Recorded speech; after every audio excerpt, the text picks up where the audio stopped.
नमस्कार शिक्षक बंधू आणि भगिनींनो, 21 जून 2026 रोजी आपली शिक्षक पात्रता परीक्षा होणार आहे.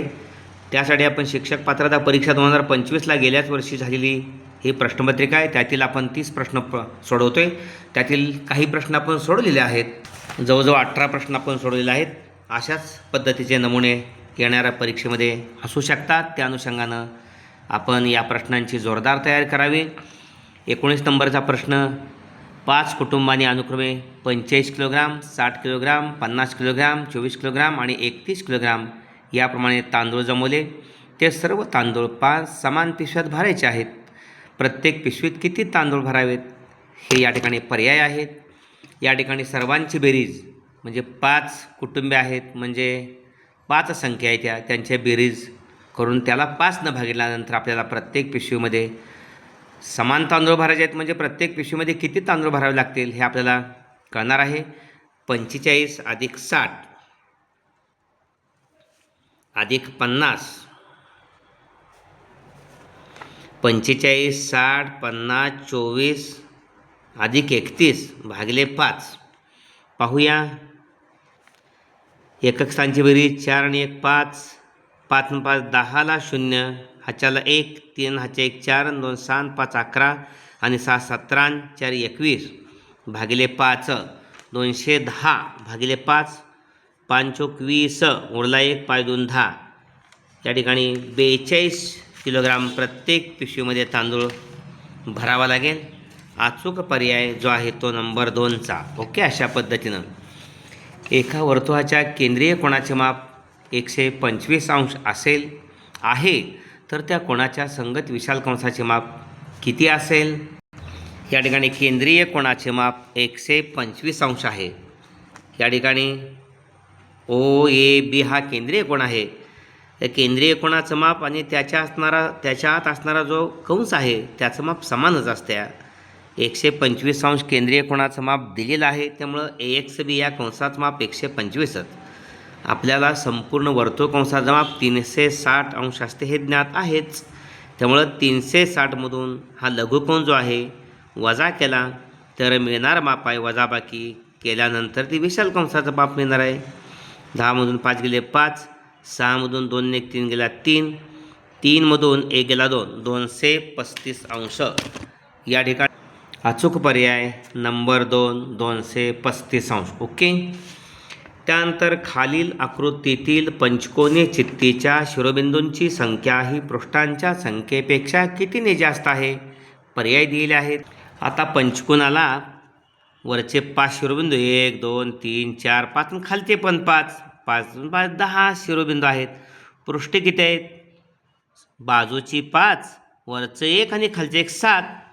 त्यामुळे शिरोबिंदूंची संख्या ही पृष्ठांच्या संख्येपेक्षा 10मधून 7 गेले 3ने जास्त आहे. अचूक पर्याय नंबर 1. ओके. पुढचा प्रश्न आहे, खालील आकृतीत प्रत्येक लहान चौरसाची परिमिती 9.6 सेमी आहे, तर संपूर्ण आकृतीची परिमिती किती? हे पर्याय दिलेले आहेत.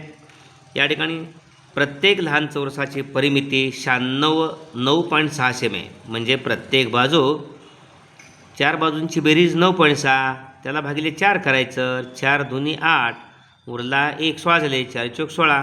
प्रत्येक बाजू 2.4 आहे. 4 बाजूंची बेरीज 9.6 आहे. या ठिकाणी ह्या संपूर्ण आकृतीची इथे एक चौरस आहे, इथं 2 आहे, तिथं 3 आहेत, खाली 4 आहे.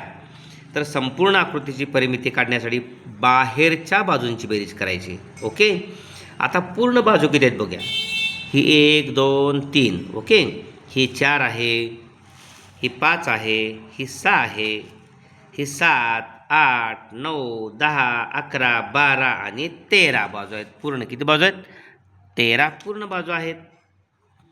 आणि मग अर्ध्या बाजू किती आहेत बघूया. ओके. इथं अर्धे आहे 1 2 3 4 5 6 अर्ध्या. ओके. 6 अर्ध्या बाजू आहेत. 6 अर्ध्या बाजू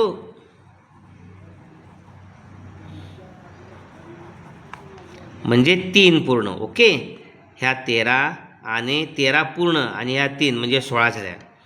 प्रत्येक बाजूची लांबी 2.4 आहे. अशा 16 बाजू आहेत त्यामुळं आपल्याला 2.4ला 16नं गुणावं लागेल.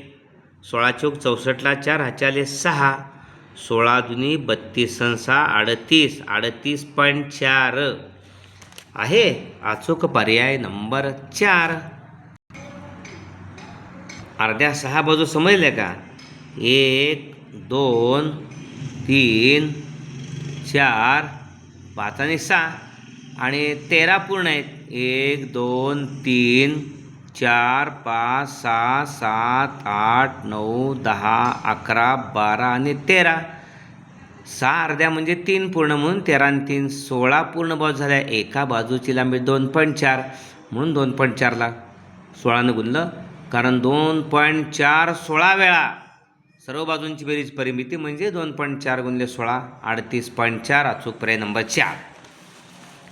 त्यानंतर पुढचा प्रश्न आहे 8,400 रुपये रकमेत 200 रुपये आणि 500 रुपये किमतीच्या समान नोटा आहेत, तर त्या रकमेत एकूण नोटा किती आहेत? हे पर्याय आहेत. 200 रुपयाच्या आणि 500 रुपयाच्या समान नोटा आहेत, म्हणजे 200 अधिक 500 किती नोटा आहेत माहीत नाही. ह्याला गुणिले 1 करूया. रक्कम तर किती मिळते? 8,400.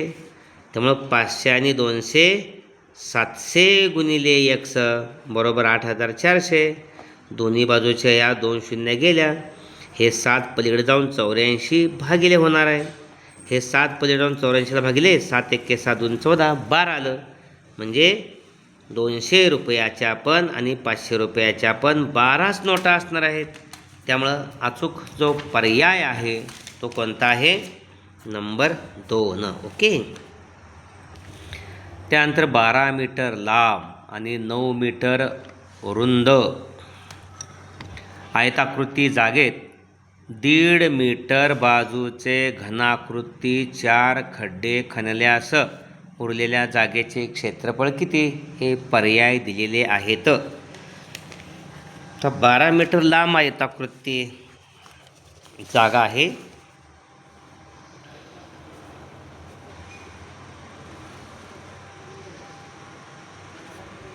बारा मीटर लांब आणि 9 मीटर रुंद, म्हणजे या आयताकृती जागेचं क्षेत्रफळ झालं लांबी गुणिले रुंदी 108 चौरस मीटर बरोबर.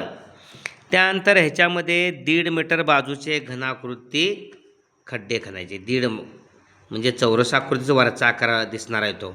घनाकृती म्हणजे लांबी रुंदी उंची असणारा. त्यामुळं खोलीचा वगैरे आपला काही प्रश्न आहे, वरचा जो पृष्ठभाग आहे तो वापरलेला आहे. त्यामुळं ही 1.5 बाजू आहे. 1.5 बाजू आहे चौरसाची, म्हणजे चौरसाचं क्षेत्रफळ बाजूचा वर्ग म्हणजे 1.5चा वर्ग. 1.5चा वर्ग 15चा वर्ग 225 आणि 1.5चा वर्ग 2.25, म्हणजे एकाचं 2.25 असे 4 आहेत. मग 2.5ची चौपट 9 येणार. ओके बरोबर. त्यामुळं 108 चौरस मीटर हे आयताच्या क्षेत्रफळामधून जे खड्डे खणलेत घनाकृतीचे 4 त्यांचं क्षेत्रफळ 9 वजा करायला पाहिजे. 18मधून 9 गेले उरले 9. हातच्या दिला 10मधून 1 गेला 9. 99 चौरस मीटर हे उरलेल्या जागेचं क्षेत्रफळ आहे. त्यामुळे अचूक पर्याय नंबर 2. अशा पद्धतीनं उर्वरित प्रश्न आपण पुढील व्हिडिओमध्ये घेणार आहोत. हे प्रश्न आपण कसे सोडलेले आहेत, कोणत्या सूत्रांचा वापर कसा केलेला आहे हे व्यवस्थित पाहावं, सखोलपणे पाहावं, म्हणजे येणारे अशा पद्धतीचे प्रश्न आपणास चुटकीसरशी सोडवता येतील. आपल्याला 30 पैकी 30 गुण मिळण्यासाठी असे प्रश्न अभ्यासणं निश्चितच उपयुक्त ठरणार आहे. 21 जून 2026 रोजी होणाऱ्या परीक्षेसाठी तुम्हा सर्वांना शुभेच्छा. पण पुढील व्हिडिओ पहा. धन्यवाद.